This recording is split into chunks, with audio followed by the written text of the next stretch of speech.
3 mobil rusak akibat pohon tumbang di depan RS Labuang Baji, Jalan Dr. Ratulangi, Makassar, Rabu tanggal 19 Januari tahun 2022 siang. Ketiga mobil itu, masing-masing terparkir di depan rumah sakit. 2 rusak di bagian atap akibat terkena ranting pohon yang ambruk. Sementara, satu lainnya nyaris terjungkil akibat parkir di dekat akar pohon yang terangkat. Seorang tenaga medis yang merupakan salah satu pemilik mobil, Arif mengatakan, mobilnya tertimpa ranting pohon saat ia beraktivitas di dalam rumah sakit. Saya sementara operasi di dalam, tiba-tiba ditelepon teman katanya pohon tumbang dekat mobil, kata Arif. Akibatnya, lanjut dia, atap bagian belakang mobilnya ringsek terkena ranting pohon.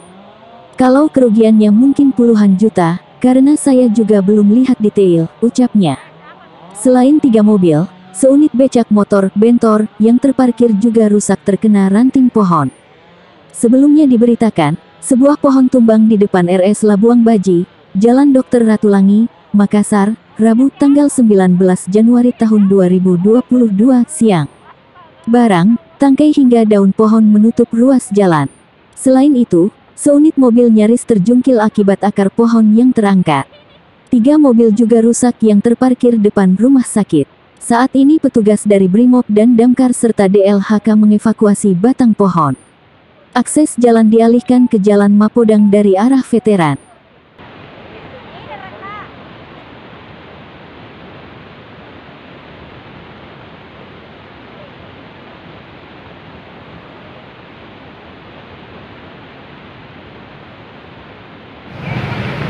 Inilah kejadian pohon tumbang yang menimpa beberapa bentor,